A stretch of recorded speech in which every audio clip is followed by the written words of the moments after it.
Hello everyone, welcome back. तो एक नई क्लास में आपका स्वागत है और आज हम लोग कैपेसिटर के बारे में समझने वाले हैं। कैपेसिटर क्या होता है, किस तरह से ये बना होता है, इसकी मैकेनिज्म क्या होती है, इसके एप्लीकेशन क्या होते हैं, किस तरह से एक सर्किट में लगाया जाता है और कैसे कैसे ये सर्किट में लग करके सर्किट को एक नई दिशा प्रदान करता है। और हम लोग जो अपनी डेली लाइफ में देख रहे हैं और हम लोग ना कैपेसिटर से घिरे हुए हैं एक तरह से। जैसे ये एक तरह का इलेक्ट्रॉनिक्स का ही कंपोनेंट है, बट ये इलेक्ट्रॉनिक्स का पार्ट नहीं, ये हमारा करंट, इलेक्ट्रिसिटी, इलेक्ट्रोस्टैटिक इसका पार्ट है। ठीक है, तो इसको हम लोग इलेक्ट्रॉनिक्स से हट करके पढ़ते हैं, इलेक्ट्रॉनिक्स में नहीं पढ़ते हैं। ये जो डिवाइस है यहाँ पे इलेक्ट्रॉनिक्स का उतना रोल प्ले नहीं होता है, क्योंकि सेमीकंडक्टर इलेक्ट्रॉनिक्स का बेसिकली रोल प्ले नहीं होता है। ये हमारा एक नॉर्मल कंडक्टर और इंसुलेटर से मिलकर के कुछ ऐसी डिवाइस बनी होती है, तो इस वजह से ये हमारे सेमीकंडक्टर से हट के अलग होता है। ठीक है, अब एप्लीकेशन बहुत होते हैं इसके। हम लोग यहाँ पे गर्मी लग रही है, पंखा चला दिया। क्यों चल रहा है पंखा? कैपेसिटर की बदौलत। क्या होता है, क्यों पंखे में, या बहुत सारी चीजें लाइक आपने देखा होगा कि जो हमारे यहाँ ट्यूबवेल्स लगे होते हैं उनको जब भी हमें घुमाना होता है तो ऐसे करके एक बंदा जाता है, इसको ऐसे घुमाता है, फिर वो स्टार्ट हो जाता है। कभी देखा है? तो वहां पे क्या होता है, कैपेसिटर बहुत इंपॉर्टेंट रोल प्ले करता है।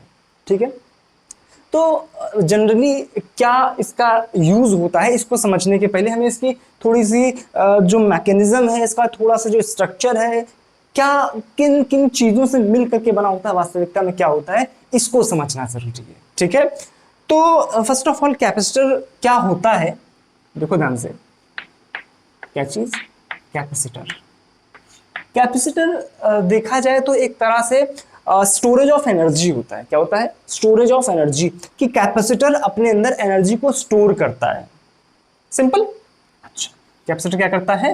अपने अंदर एनर्जी को स्टोर करता है। ये एक होता है स्टोरेज ऑफ एनर्जी। अच्छा भाई, स्टोरेज ऑफ एनर्जी होता है, ठीक है भाई, ये बात पता है अपने को, स्टोरेज ऑफ एनर्जी है। इसका मतलब क्या ये बैटरी होता है? स्टोरेज ऑफ एनर्जी से हमें एक जो सिंबल मिलता है वो मिलता है बैटरी का। क्या ये बैटरी होता है? कि बैटरी भी क्या होती है? स्टोर होती है एनर्जी का। ठीक है, मैं आपको दिखाता हूं, भी मैं आपको दिखाता हूं सिंपली।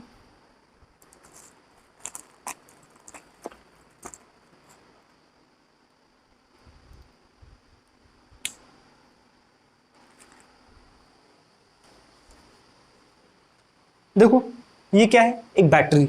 और ये क्या है? कैपेसिटर। अब ये इस बैटरी से किस तरह से अलग होता है, अब इसको समझना है। हमने देखा कि कैपेसिटर अपने अंदर एनर्जी को स्टोर कर रहा है, लेकिन क्या ये एग्जैक्टली बैटरी की तरह काम कर रहा है? नहीं। क्या ये बैटरी है? नहीं। क्यों नहीं है? देखो ध्यान से। क्या ये बैटरी है? जी नहीं।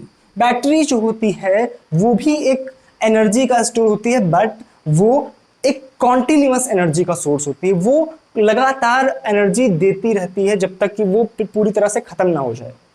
ठीक है, बट कैपेसिटर क्या होता है? ये टेम्परेरी एनर्जी का सोर्स होता है। हमें मान लो एक जगह पे बहुत सारी एनर्जी चाहिए, ठीक है, अचानक से बहुत सारी एनर्जी चाहिए, तो हम क्या करेंगे? वहां पर कैपेसिटर का इस्तेमाल करते हैं। वास्तविकता में हम देखते हैं कि जैसे कैमरा होता है, कैमरा होता है, कैमरे में क्या होता है कि जैसे ही हमने से फोटो खींची तो एक भयंकर सा फ्लैश चलता है। फ्लैश देखा है सबने? तो फ्लैश में क्या हो रहा है? अच्छा, बैटरी में सॉरी, कभी आपने कैमरा देखा है? अब तो खैर मतलब अलग अलग तरीके के कैमरे लगते हैं, बट जब मैं छोटा था तो हमारे यहाँ एक कैमरा हुआ करता था। उस कैमरे में क्या था? इतने छोटे छोटे जो आपने देखे इस गोल गोल तरह के सेल हुआ करते थे, इस तरह के सेल हुआ करते थे, याद है? इस छोटे छोटे सेल हुआ करते थे, कुछ 1.5 वोल्ट के सेल हुआ करते थे। ठीक है, तो वो सेल पड़ते थे, उसमें 2 या 3 सेल पड़ते थे कुछ इस तरह के, और उस पर वो कैमरा चलता था। अब सोचो कि वो भयंकर सा फ्लैश चल रहा है और उसके लिए सिर्फ ये 1.5 वोल्ट की बैटरी या 2 वोल्ट की बैटरी कैसे काम करेगी? सेल पे कैसे चलेगा वो? समझ रहे हो? तो वास्तविकता में 1.5 वोल्ट की बैटरी इतनी हाई लाइट प्रोड्यूस नहीं कर सकती है। वहां पर जरूरत होती है हमें कैपेसिटर की। किसकी जरूरत होती है? कैपेसिटर की। यानी हमें सडनली एक लार्ज अमाउंट ऑफ एनर्जी चाहिए होता है, तो कैपेसिटर क्या करता है? भाई साहब मैं हूं, मैं आपको बहुत सारी एनर्जी बहुत जल्दी प्रोवाइड करा दूंगा।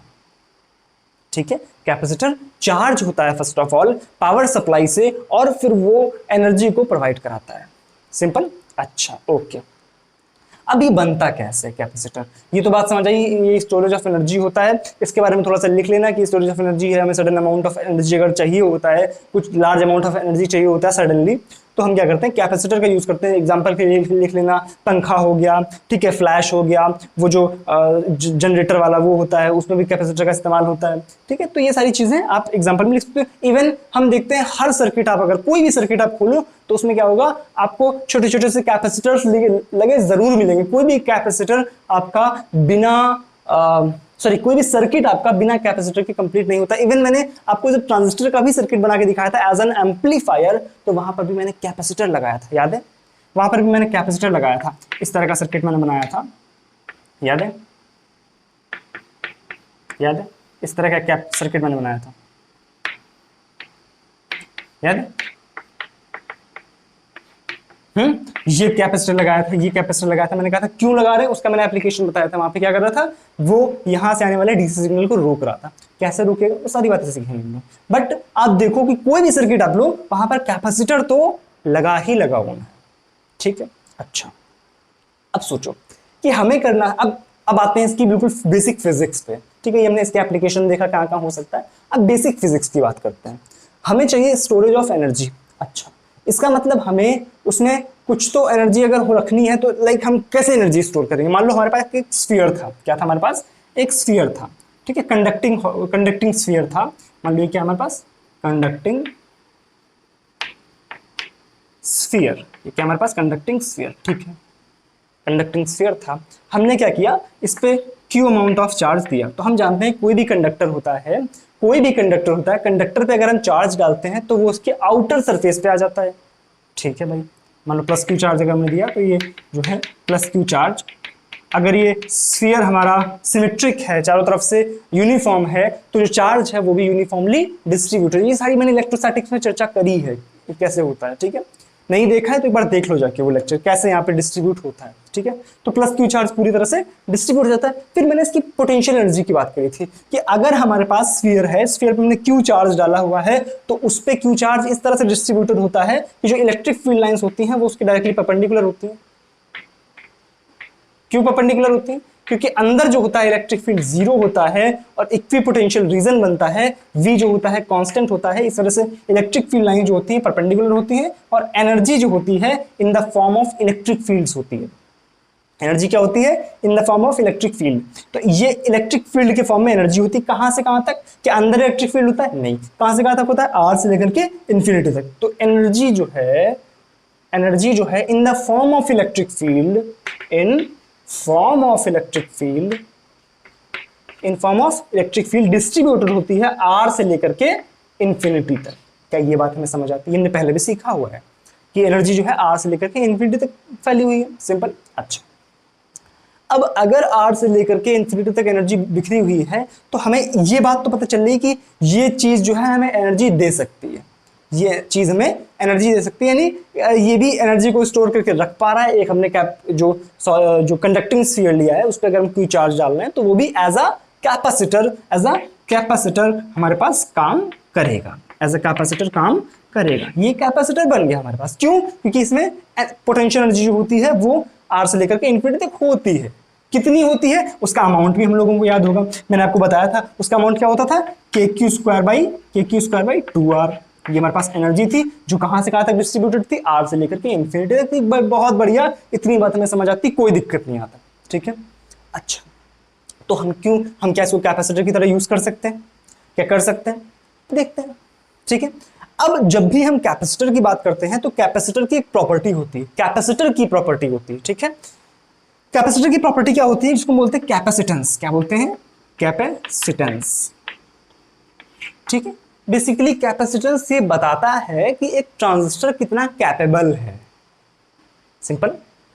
कैपेसिटेंस क्या होता है, ट्रांजिस्टर की कैपेबिलिटी को बताता है कि वो कितना चार्ज होल्ड कर सकता है। तो capacitance is defined as C is equal to Q by V। Capacitance is the capacity of the charge, capacitance is the capacity of the capacitor to hold the charge।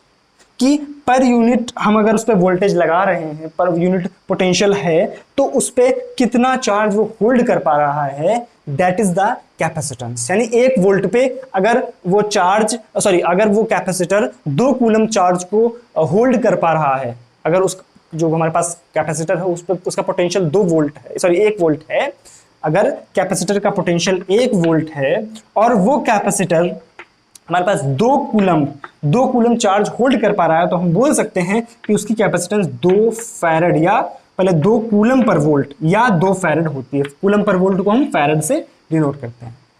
ठीक है, तो capacitance हो गई है। ठीक है, सिंपली हमारे पास Q by V यानी capacity to hold the charge, that is the property of capacitor, that is the property of capacitor, not capacitance. ऐसा नहीं है आपका कि Q और V पे डिपेंड कर रहा है, ये समझने वाली बात है। कैपेसिटेंस क्या है, आपने कोई कैपेसिटर, सपोज मैंने ये कैपेसिटर बनाया, जैसे मैंने ये कैपेसिटर बनाया, तो क्या कैपेसिटर हम भाई मान लो इसकी कुछ कैपेसिटेंस होगी। ठीक है, आप जैसे हर कैपेसिटर की कैपेसिटेंस इस पे लिखी हुई होती है, इस पे लिखा हुआ है 470 माइक्रोफैरड, 470 माइक्रोफैरड, क्या लिखा हुआ है 470 माइक्रोफैरड। अच्छा भाई 470 माइक्रोफैरड अगर इस कैपेसिटर पे लिखा हुआ है, इसका मतलब क्या है कि इसकी कैपेसिटेंस ये है। अच्छा, it is equal to Q by V। तो क्या अगर आप Q को चेंज करो V को सेम रखते हुए तो क्या कैपेसिटेंस चेंज हो जाएगी? नहीं, कैपेसिटेंस आपकी Q और V पे डिपेंड करती ही नहीं है। It is the property of the capacitor. क्या अभी यहां पे कोई Q कोई V का कोई आपका सवाल उठ रहा है? नहीं, यहाँ पे सिंपल क्या है, ये कैपेसिटर है, इसके अंदर कुछ मटेरियल है, उसकी वजह से इसकी कैपेसिटेंस 470 माइक्रोफैरड है। तो इस कैपेसिटर की कैपेसिटेंस कभी भी आपकी Q और V पे डिपेंड करेगी ही नहीं। हम अगर इस पे पोटेंशियल बढ़ाएंगे तो हमारे पास जो चार्ज है वो भी बढ़ेगा, अगर चार्ज घटेगा तो पोटेंशियल भी घटेगा।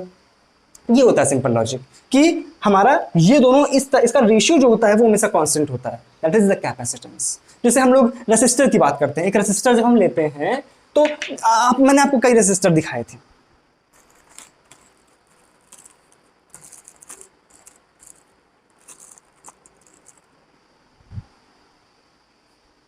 कैपेसिटर की बात छोड़ो, हमारे पास सिंपल एक रेसिस्टर है। अब आपने अगर थोड़ा कक्षा 11-12 में पढ़ा होगा तो कैपेसिटर जो हमारे पास ये एक जो रेसिस्टर होता है, रेसिस्टर पे कुछ ये कलर कोडिंग होती है, आप देख पा रहे होगे यहाँ पे, अगर थोड़ा सा विजिबल हो समझ जाओ, इस पे आपने देखा भी होगा कि यहाँ पे कलर कोडिंग होती है। यहाँ पे आपका एक मरून कलर का, एक ब्लैक कलर की स्ट्रिप वहाँ पे होती है, एक येलो कलर की है। तो दिस इज द सिंपली, इस कलर कोडिंग से आपको पता चलता है कि इसका रेसिस्टेंस कितना है। मान लो इसका रेसिस्टेंस है 100 किलो ओम, इसका रेसिस्टेंस है 100 किलो ओम। ठीक है, और हमने पढ़ा है कि R इज इक्वल टू क्या होता है V by I, R is equal to V by I. तो वहां पर हम क्या पढ़ते हैं कि अगर हम इस रेसिस्टर के अक्रॉस वोल्टेज को बढ़ाएंगे तो करंट बढ़ती है, रेसिस्टर के अक्रॉस वोल्टेज बढ़ाएंगे तो करंट बढ़ती है, वोल्टेज घटाएंगे तो करंट घटती है। तो क्या R घटता बढ़ता है? कभी R घटता बढ़ता नहीं है। इसी तरह से कैपेसिटेंस होती है कि हम वोल्टेज बढ़ाएंगे तो चार्ज बढ़ाएंगे तो वोल्टेज बढ़ेगा, चार्ज घटाएंगे तो वोल्टेज घटेगा, हमारे कैपेसिटेंस पे कोई भी फर्क नहीं पड़ता। तो capacitance is independent of Q and V। इसको भी हम इससे भी समझेंगे, अच्छा भाई ठीक है, ये बात अपने को समझ आती है। ठीक है, ये हमारे पास एक स्फेरिकल कैपेसिटर, कैसा कैपेसिटर है? Spherical capacitor. अब स्फेरिकल कैपेसिटर की कैपेसिटेंस अगर हमें कैलकुलेट करनी हो तो हम कैसे करेंगे? कैपेसिटेंस हम जान चुके हैं क्या है, C is equal to Q by V, C is equal to Q by V, C is equal to Q by V। ठीक है, हम जानते हैं कि इस कैपेसिटर जो ये हमारे पास स्फेरिकल कैपेसिटर है, इसका वोल्टेज क्या होता है? इसका वोल्टेज हमारे पास सिंपली होता है KQ बाई R। सिंपल, उठा के यहां रखो, C क्या आ जाएगा Q by Q by R, R ऊपर पहुंच जाएगा, Q से Q कट जाएगा, क्या आ जाएगा R बाई K। क्या होता है हमारे पास 1/4 पाई एप्सिलॉन नॉट। तो K की जगह क्या रख देंगे 1/4 पाई एप्सिलॉन नॉट। क्या आ जाएगा यहां से C इज इक्वल टू क्या आ जाएगा हमारे पास 4 पाई एप्सिलॉन नॉट R। यानी कैपेसिटेंस जो डायरेक्टली डिपेंड करेगी वो हमारी इसकी रेडियस पे डिपेंड करेगी। किस पे डिपेंड करेगी? इसकी रेडियस पे। यानी जितनी ज्यादा रेडियस होगी उतनी ज्यादा कैपेसिटेंस होगी। यानी हमें जो स्फेरिकल कैपेसिटर है, क्या इसको यूज कर सकते हैं? इस कैपेसिटेंस पे डिपेंड करेगा कितनी कैपेसिटेंस है, इसकी रेडियस। मान लो हमने इसकी रेडियस रखी 1 मीटर, कितनी रख दी 1 मीटर। अगर हमने रेडियस रखी 1 मीटर, यानी 1 मीटर कितना होता है? 1 मीटर इतना होता है। और इसका जब आप स्फीयर बनाओगे तो स्फीयर कुछ इतना बड़ा सा बनेगा, यानी हमें अगर इतने बड़े से स्फीयर की हमें कैपेसिटेंस निकालनी है तो कितनी आ जाएगी हमारे पास 4 पाई एप्सिलॉन की वैल्यू 1/9 इंटू 10⁹ क्या पता है, बिल्कुल पता है। आर की वैल्यू 1 यानी क्या आ गया 1/9 इंटू 10⁹ फैरड। क्या बहुत कम आई है ये वैल्यू, क्या बहुत कम आई है ये वैल्यू, बिल्कुल बहुत कम वैल्यू है। इसका मतलब क्या है, इस स्फेरिकल कैपेसिटर को हम एज अ कैपेसिटर यूज कर ही नहीं सकते, स्फेरिकल कंडक्टर को हम एज अ कैपेसिटर नहीं यूज कर सकते। क्यों? क्योंकि इसकी कैपेसिटेंस बहुत कम होती है। हमने देखो कितना बड़ा कैपेसिटर, क्या पॉसिबल होता है इतना बड़ा कैपेसिटर बनाना? समझ रहे हो ना मेरी बात को? यानी अगर हम बहुत बड़ा कैपेसिटर बनाए स्फेरिकल, अर्थ जितना बड़ा बना दे, अर्थ की भी कितनी होती है 6400 किलोमीटर, इसको भी आप रखोगे तो लेस देन 1 फैरेड से भी बहुत कम आएगा।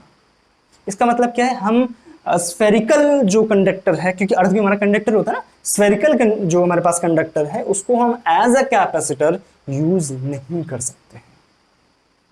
सिंपल। कोई कंफ्यूजन, कोई डाउट? अगर कोई डाउट होता तो नीचे कमेंट सेक्शन में ले सकते हो, और वीडियो को लाइक कर दिया करो। करते ही नहीं, मतलब कुछ तो जिम्मेदारी का एहसास होना चाहिए ना, थोड़ा जिम्मेदार बनो, नागरिक बनो। ठीक है, ठीक है भाई। हमने क्या देखा कि जो स्फेरिकल कैपेसिटर है वो एज स्फेरिकल कंडक्टर है वो एज ए कैपेसिटर यूज नहीं हो सकता है। क्यों? इसका एक रीजन और भी है, इसका एक रीजन और भी है। हमने पहला रीजन देखा कि इसके जो कैपेसिटेंस है, इसकी जो कैपेसिटेंस है बहुत कम है, इसकी कैपेसिटेंस जो है वो बहुत कम है। दूसरा रीजन ये भी है कि इसमें जो एनर्जी है वो कहाँ से कहाँ तक है, आर से लेकर के इंफिनिटी तक। एनर्जी कहाँ से कहाँ तक? आर से लेकर इंफिनिटी तक, यानी हमें यहाँ से लेकर इंफिनिटी तक एनर्जी बिखरी हुई है। कोई सेंस है बिखरी हुई एनर्जी का? ये तो वही बात हो गई ना कि हमें पीना है 1 गिलास पानी, मैंने आपसे मांगा भाई साहब 1 गिलास पानी ले आना, तो आप बोले सर पानी वानी कुछ नहीं चाहिए, आप नहीं पानी वानी चाहिए, तो आपने क्या किया, एक पानी गिलास लेके आए और ऐसे क्या किया, फैला दिया उसको, आप कहो पियो। तो उस बिखरे हुए पानी का क्या सेंस है? आप सोच रहे हो चाट के पिया तो जा सकता है, नहीं भाई, उस पानी का क्या सेंस बना? आप वो पूरा बिखरा हुआ है पूरी जमीन में।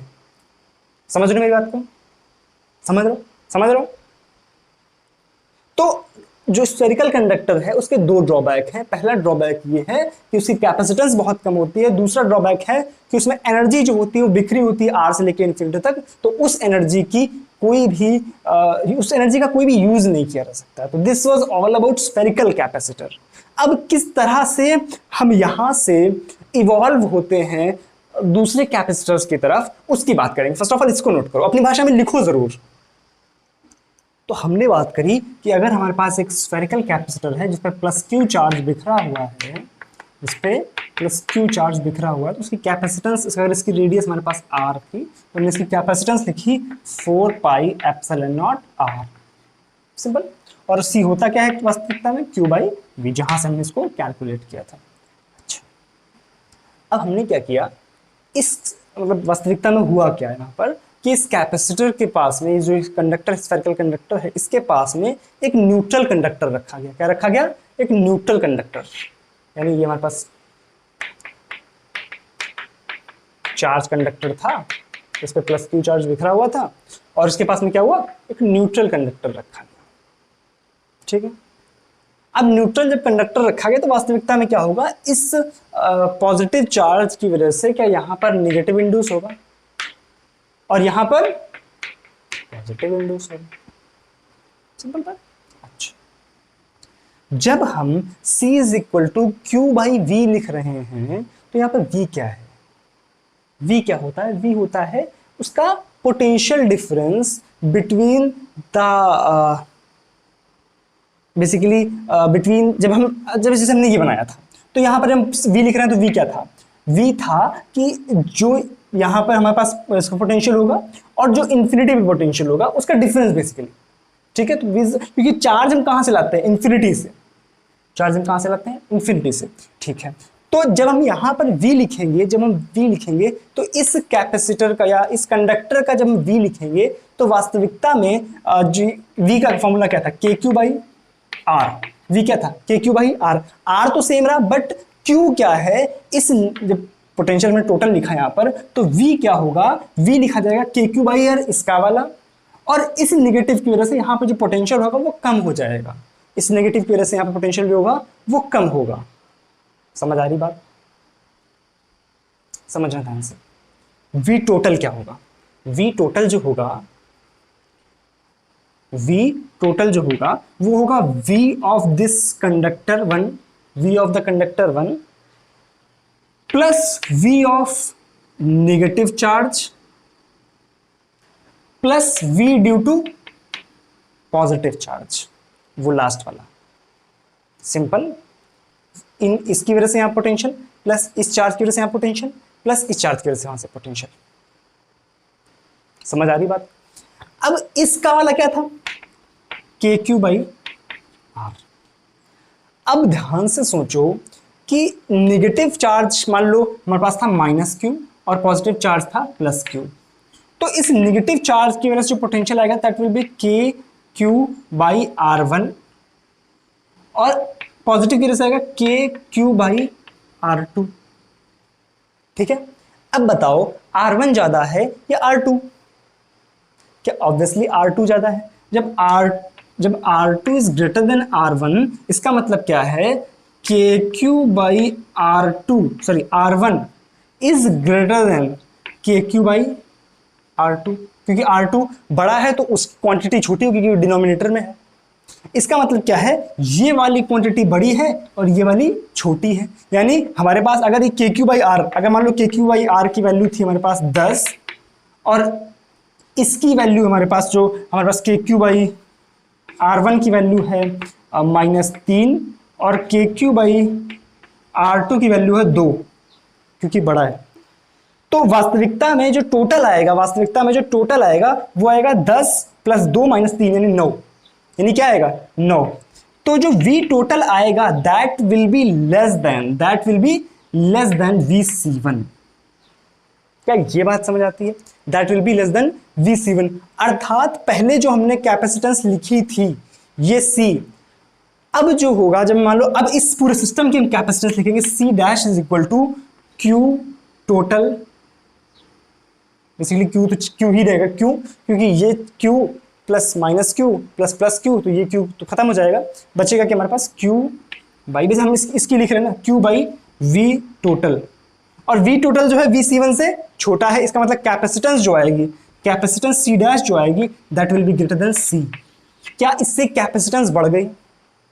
बिल्कुल बढ़ गई, कैपेसिटेंस बढ़ गई। इसका मतलब क्या है, नेगेटिव चार्ज जो है वो कैपेसिटेंस को बढ़ा रहा है। नेगेटिव चार्ज का अगर हम कंडक्टर, नेगेटिव चार्ज की वजह से कंडक्टर जो है बट, तो हम न्यूट्रल क्यों रखें? अभी तक हमने क्या रखा था, न्यूट्रल रखा था। हम न्यूट्रल क्यों, हम यहाँ नेगेटिव रख दे पूरा, हम क्या रख दें नेगेटिव, मतलब ये प्लस है और ये वाला माइनस है, इस पे प्लस क्यू, इस पे माइनस क्यू।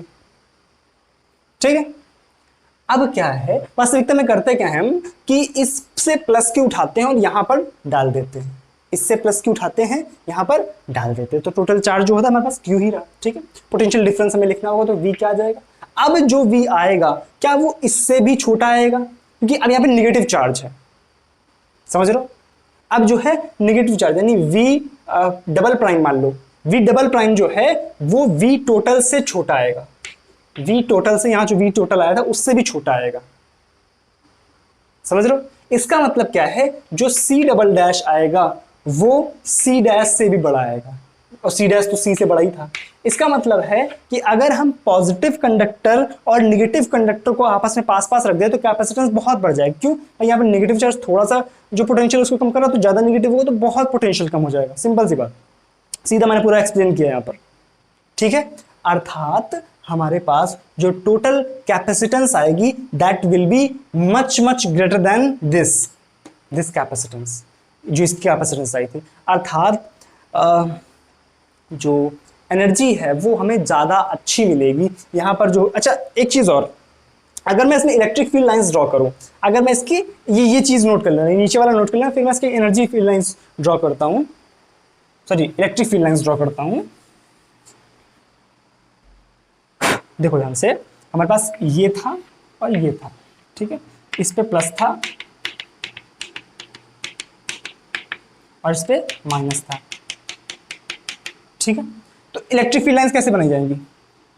वैसे क्या होता है परपेंडिकुलर, लेकिन इसमें क्या होगा भाई पॉजिटिव में बाहर की तरफ और निगेटिव में अंदर की तरफ, तो पॉजिटिव में बाहर की तरफ और निगेटिव में अंदर की तरफ। लेकिन यहां पर क्या होगा, यहां पे इलेक्ट्रिक फील्ड लाइंस ऐसे परपेंडिकुलर निकलेंगी, परपेंडिकुलर जाएंगी, परपेंडिकुलर निकलेंगी, परपेंडिकुलर जाएंगी, perpendicular perpendicular, perpendicular perpendicular, perpendicular perpendicular, ठीक है, इस तरह से।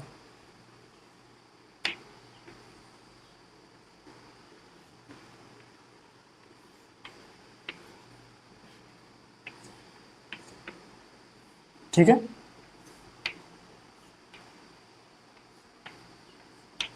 क्या समझ आ रहा है मैं क्या बना रहा हूं? समझ आया क्या?